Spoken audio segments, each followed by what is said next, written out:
ఏంటమ్మా రాధా, బయటికి వెళ్ళే వాళ్ళని ఇలా ఆపకూడదని తెలీదా నీకు? Sorry madam. సారీ ఎందుకు రాధా, నేనే మీతో చెప్పి వెళ్దాం అనుకున్నాను. ఏదో పరచనల్లో బయలుదేరిపోయాను. మా శేషుకి కాస్త పట్టింపులు ఎక్కువ, ఏమనుకోకండి. నిజమేనండి, అన్ని విషయాల్ని బాగా పట్టించుకుంటారు, అవసరమైన తప్ప. ఏమైనా పనుంటే మనం మాట్లాడుకుందాం, ముందు వాళ్ళని బయలుదేరనివ్వండి. మీరు పదండి వదినా. మేడం, ఇలా అంటున్నానని ఏమీ అనుకోకండి. మీ మంచి కోరే వాళ్ళం ఒక విషయం చెప్పొచ్చా? చెప్పమ్మా. మీరు ఈ ఫంక్షన్కి వెళ్ళకపోవటమే మంచిదని మా అభిప్రాయం మేడం.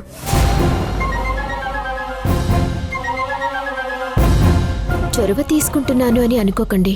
బ్రహ్మరంభ గారికి ఎందుకో మీరంటే అసూయం, ద్వేషం అనేది స్పష్టంగా తెలిసిపోతుంది. అలాంటి ఆవిడ పనిగట్టుకుని మరీ వచ్చి పిలిచారంటే నాకెందుకో అనుమానంగా ఉంది. నువ్వు మరీ ఉన్నావు అమ్మాయి, ఇందులో అనుమానించడానికి ఏముంది? అందరినీ పిలిచినట్టే అన్న వదిన కూడా పిలిచింది, ఇందులో తప్పే ఉంది? పిలవటంలో తప్పులేదు సార్, అక్కడ ఎలా ట్రీట్ చేస్తారో అనేది అనుమానం. అసలే ఆ బ్రహ్మరాంబ గారు దేవకి మేడంని ఏవో ఒక మాటలు అనడానికి అవకాశం కోసం చూస్తుంటారు. అక్కడ మీకు ఏమైనా హర్ట్ అయ్యే పరిస్థితులు తలెత్తుతాయేమోనని రాధ భయం. ఆ భయం అయితే నాకు ఉంది మనోహర్, అందుకే మీకంటే ముందే నేనే వద్దని చెప్పాను. కానీ ఇంటికొచ్చి మరీ పిలిచాక వెళ్ళకపోతే బాగోదని దేవకి అభిప్రాయం.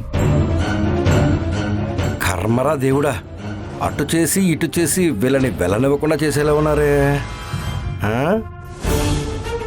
వదిన ఆలోచన మంచిదే అన్నయ్య, పిలిచాక కూడా వెళ్ళలేదు అంటే ఆవిడ దాన్ని మనసులో పెట్టుకుని మరింత కోపం పెంచుకోవచ్చు.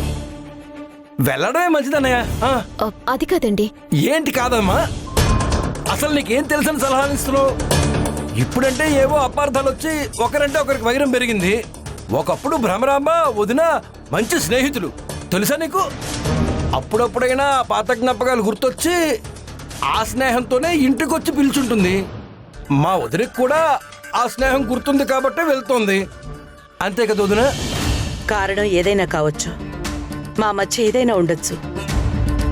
కానీ పిలిచక కూడా వెళ్ళలేదంటే అందరి ముందు తనకి అవమానం, నాకు పద్ధతిగా ఉండదు. అందుకే వెళ్తున్నాను రాధా. మేడం, మీరు వారి మనసుని బాధ పెట్టకూడదు అనుకుంటున్నారు. దానివల్ల మీరే బాధపడాల్సి వస్తుంది. అలవాటైపోయింది రాధా. ఎవరి గుణం ఎలా ఉన్నా మన సంస్కారం మనం నిలబెట్టుకోవాలిగా. అది మా వదిన గొప్పతనం అంటే, అపకారికి కూడా ఉపకారం చేయాలని గొప్ప మనసు. అన్నయ్య వదిన, ఇప్పటికే చాలా లేట్ అయింది, మీరు బయలుదేరండి. వెళ్ళొస్తాను రాధా, ఆఫీస్లో పనులు చూసుకోండి. వెళ్ళొస్తాం మనోహర్. Okay sir. దేవకి పద.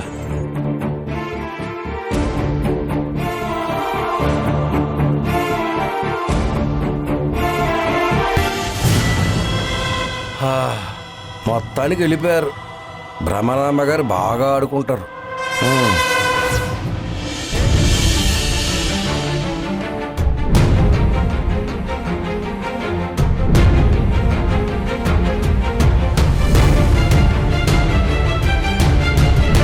ఏంటండి, వద్దని చెప్పిన మేడం ఫంక్షన్కి వెళ్ళారని డిసప్పాయింట్ అయ్యారా?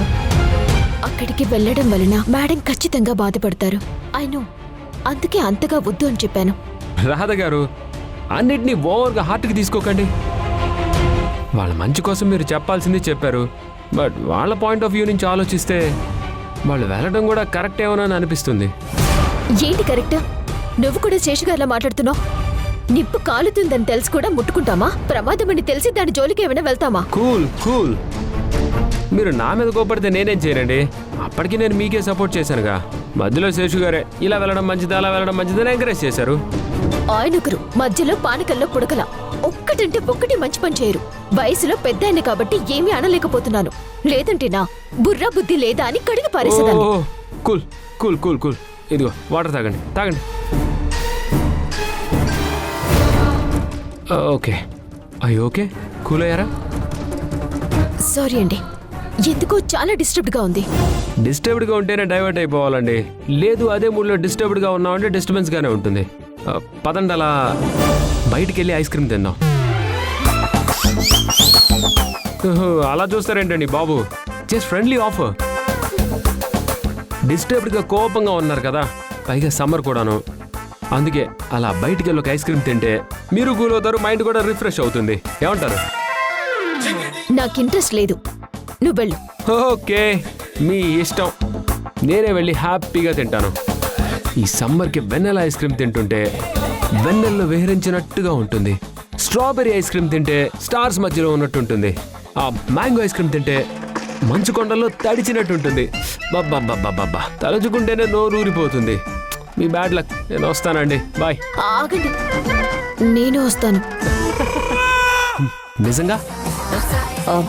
నేనేం ఐస్ క్రీమ్ కోసం రావటం లేదు, జస్ట్ రిఫ్రెష్ అవ్వడానికి వస్తున్నాను అంతే. నాకు తెలుసు. ఏం తెలుసు? అమ్మాయిలకి ఐస్ క్రీమ్ అంటే అమృతంతో సమానం అని. రండి వెళ్దాం. ఏంటి రారా? Okay bye. వస్తున్నాను. రండి.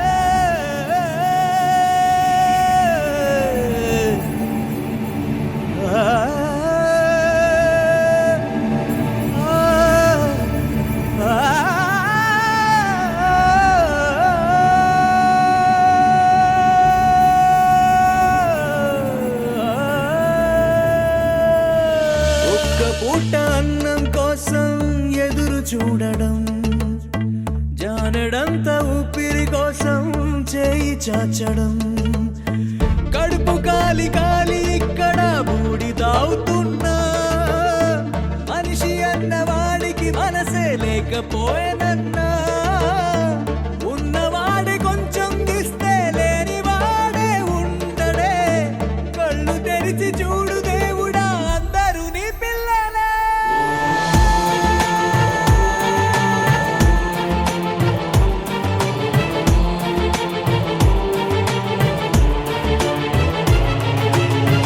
ఒక్క పూట అన్నం కోసం ఎదురు చూడడం, జానెడంత ఊపిరి కోసం చేయి చాచడం.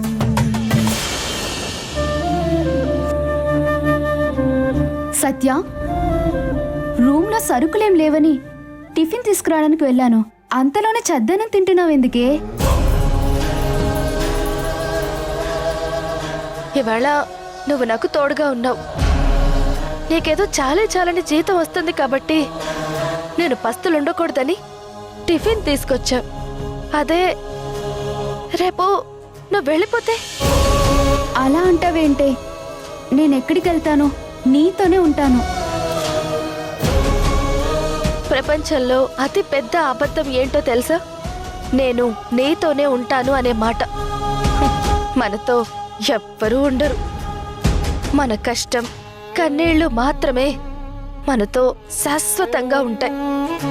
ఎలాంటి రిలేషన్స్కైనా ఎక్కడో ఓ చోట ఫుల్ స్టాప్ పడాల్సిందేనే. ఎవరైనా నీతో ఈ మాట చెప్తే నమ్మద్దు, నాతో సహా. నువ్వు నమ్మాల్సింది డబ్బుని మాత్రమే. నిన్ను నువ్వు కూడా నమ్ముకోవద్దు. డబ్బుని మాత్రమే నమ్ము, దాన్నే ప్రేమించు. డబ్బు కోసమే బ్రతుకు, డబ్బే లోకంగా బ్రతుకు. బికాస్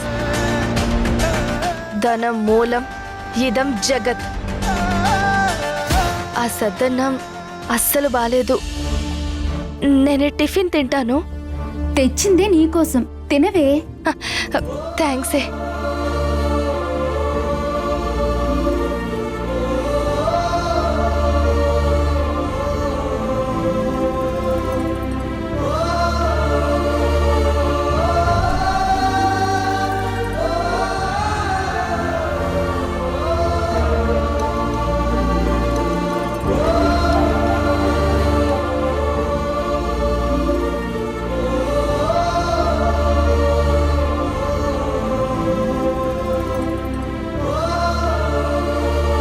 ఏంటే, నేను పిచ్చిదానిలా కనిపిస్తున్నానా? చా, అదేం లేదే. నీలో ఏదో మొండితనం, కసి కనిపిస్తుంటాయి. అవి వేటికి దారి తీస్తాయో అని ఆలోచిస్తున్నాను. నిజమేనే, నా బ్రతుకనేదే మొండి పోరాటం. డబ్బు కోసమే ఈ బాధలు, ఆ డబ్బు కావాలి అనే కసి, ఈ రెండు నాకు ఆయుధాలే. ఇవే నన్ను బ్రతికిస్తున్నాయి. ఎప్పటికైనా అవే నన్ను గెలిపిస్తాయి.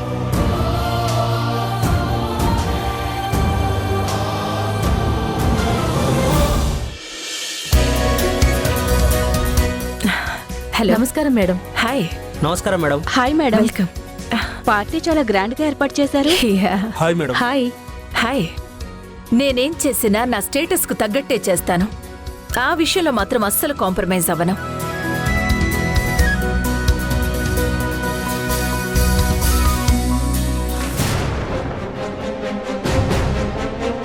దేవకి వాసుదేవులు ఇంకా రాలేదేంటి?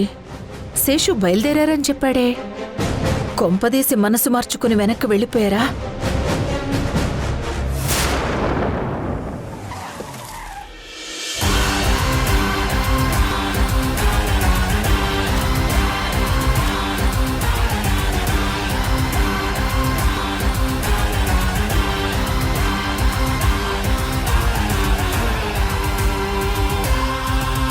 అదిగో దేవకి మేడం గారు వచ్చారు. నమస్కారం. నమస్తే అండి. బాగున్నా. నమస్తే మేడం. ఎంతసేపు నా చుట్టూ చేరి భజన చేసి ఆ దేవకి రాగానే తేనెటీగల్లా చుట్టేస్తారా? మరీ ఎక్కువ సంతోషపడకు దేవకి. ఇంతగా అభిమానం చూపించిన వీళ్ల ముందే నిన్ను అవమానం పాలు చేస్తాను. నమస్తే. హాయ్ దేవకి. హలో వాసుదేవ్ గారు. హలో అండి. ఇంత లేటుగా వస్తే ఎలా దేవకి? ఇక్కడ అందరూ నీకోసమే వెయిటింగ్. సారీ, ట్రాఫిక్లో కాస్త లేట్ అయింది. కంగ్రాచులేషన్స్ భ్రమరాంబ. భ్రమరాంబ ఇన్స్టిట్యూషన్స్ ఇంకా ఎన్నో సంవత్సరాలు ఇలాగే సక్సెస్ఫుల్ గా కొనసాగాలని మనస్ఫూర్తిగా కోరుకుంటున్నాను. Wish you all the best Bhramaramba. Thank you both of you. మీరు విష్ చేసినా చెయ్యకపోయినా నేనెప్పుడు సక్సెస్లోనే ఉంటాననుకోండి. మనం సక్సెస్ అవడమే కాదు, సక్సెస్ని అందరితో సెలబ్రేట్ చేసుకోవాలి. అందుకే ఈ పార్టీ ఏర్పాటు చేశాను. మీరంటే గాయత్రి ఇన్స్టిట్యూషన్స్ 20 years సక్సెస్ని సెలబ్రేషన్ చేయలేదనుకోండి, నేనస్సలు డబ్బు కోసం వెనకాడ్ను. మొదలుపెట్టింది సెల్ఫ్ డబ్బా. మన సక్సెస్ ని సెలబ్రేట్ చేసుకోవాలి, నిజమే. కానీ నా దృష్టిలో మన సక్సెస్ ని అందరూ గుర్తించడమే నిజమైన సెలబ్రేషన్. చాలా బాగా చెప్పారు దేవకి గారు. భ్రమరాంబ గారు, మీరెంత కాస్ట్లీగా ఖర్చు పెట్టి డెకరేషన్ చేయించినా దేవకి గారు వచ్చాకే పార్టీకి కాళొచ్చింది. అవును. Yeah, come please have some drinks. ఇప్పుడే వద్దు.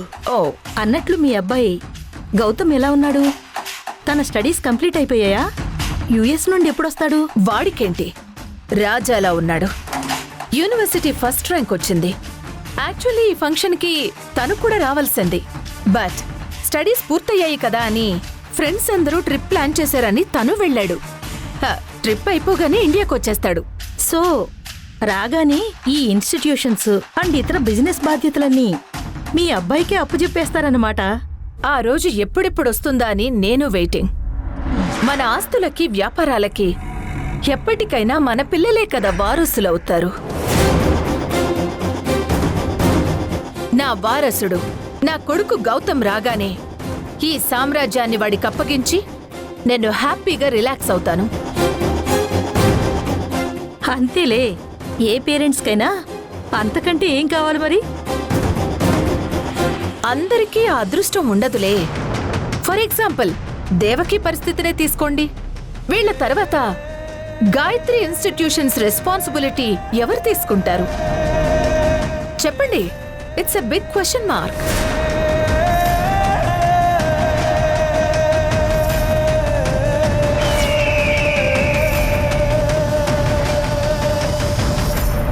Excuse me.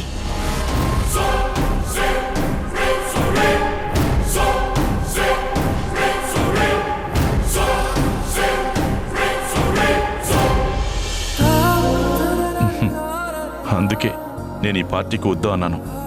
ఇప్పటికీ మించిపోయింది లేదు. వెళ్ళిపోదామా? ఇందాకే వచ్చాం కదండి, మధ్యలో వెళ్ళిపోతే బాగుండదు. కాసేపు ఉందాం.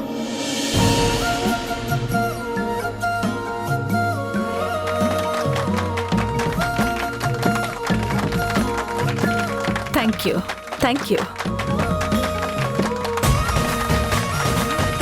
Congrats madam. Congrats madam. Thank you. Thank you. Bhramaramba congratulations once again. Thank you.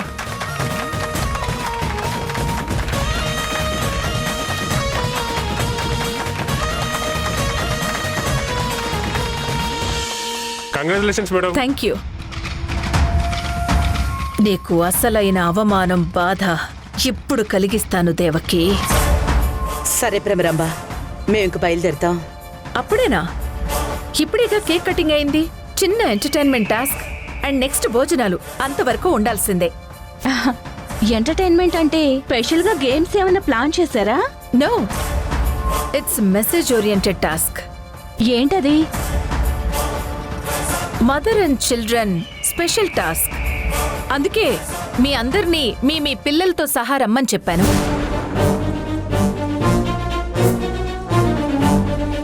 అసలు టాస్క్ అంటే ఏంటి? సింపుల్. పిల్లల జీవితంలో అందరికంటే అమ్మ రోల్ ఎక్కువగా ఉంటుంది. అలాగే మదర్ లైఫ్ లో పిల్లల రోల్ కూడా చాలా స్పెషల్.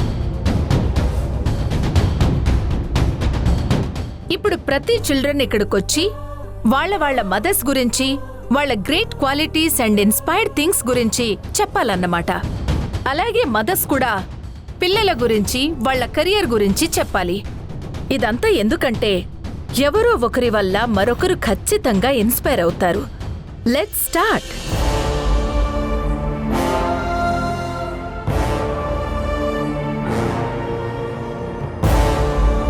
మా అబ్బాయి గౌతమ్ ఇక్కడ లేడు కాబట్టి ఫస్ట్ నేను తన గురించే చెప్తాను. మా గౌతమ్ని నేను చిన్నప్పటి నుంచి చాలా డిసిప్లైన్డ్గా పెంచాను. తనకు ఒక టార్గెట్ ఫిక్స్ చేసి దాన్ని సాధించాలనే తపన తనలో పెంచుతూ వచ్చాను. ఇప్పుడు తను సక్సెస్ఫుల్గా తన స్టడీస్ పూర్తి చేశాడు. నెక్స్ట్ నా వారసుడిగా మా ఇన్స్టిట్యూషన్స్ని సక్సెస్ఫుల్గా నడిపిస్తాడనే నమ్మకం నాకుంది. నెక్స్ట్ మన వసుంధర గారి అమ్మాయి వాళ్ళ మదర్ గురించి చెప్తుంది. కమ్. Hi everyone. మా అమ్మ అంటే నాకు చాలా ఇష్టం. బికాస్ తన అన్నింట్లో నాకు బెస్ట్ ఇస్తుంది. స్టడీస్లోనే కాకుండా గేమ్స్లో కూడా నన్ను బాగా ఎంకరేజ్ చేస్తుంది. So I love my mother so much.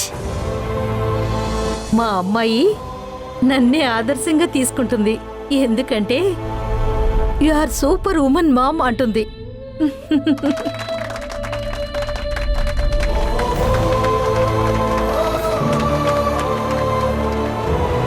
మా అమ్మ నన్ను ఎప్పుడు ఆడపిల్లవి కదా, ఇలా ఉండు అలా ఉండు అని రిస్ట్రిక్ట్ చేయదు. నన్ను నన్నులా ఉండమంటుంది. She is very motivative. To be frank, మా అమ్మాయి నాకు మరో అమ్మలాగా. నాకు న్యూ టెక్నాలజీ, ఫ్యాషన్స్ అన్నీ నేర్పిస్తుంది.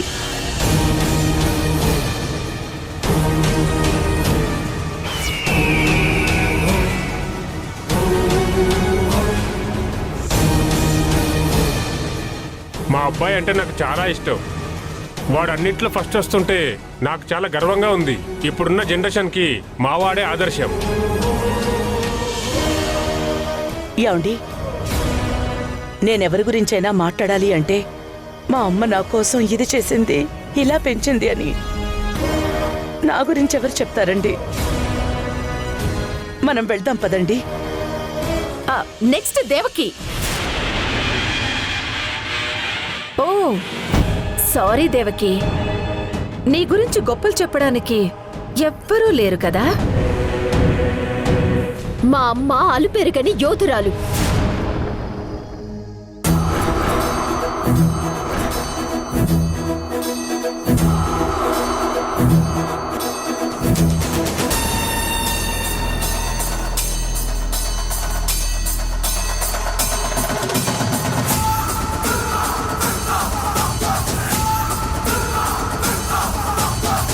మా అమ్మ నిరంతర శ్రామికురాలు. తన కుటుంబాన్నే కాకుండా వేల మంది విద్యార్థుల భవిష్యత్తు కోసం శ్రమించే కష్టజీవి. మా అమ్మది ఉన్నతమైన వ్యక్తిత్వం. ఎవరు ప్రేమించినా స్వీకరిస్తుంది, ఎవరు ద్వేషించినా భరిస్తుంది. అందుకే మా అమ్మ ఓర్పుకి మరో పేరు.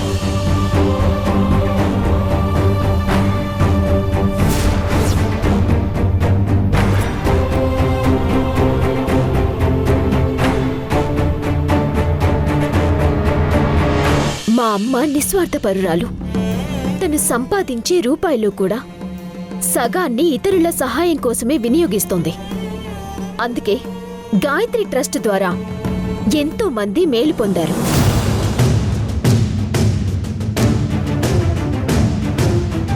మా అమ్మ నిరాడంబరాలు.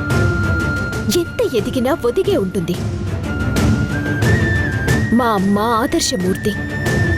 ఒక పరిపూర్ణమైన స్త్రీ ఎలా బతకాలో, సమాజంలో ఎలా మెలగాలో తనని చూసి నేర్చుకోవచ్చు.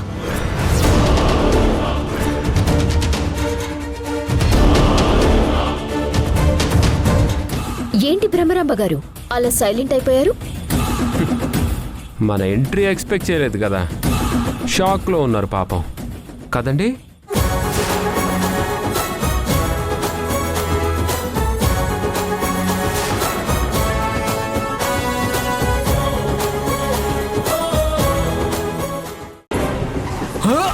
చూసుకుని వెళ్ళాలని తెలీదా?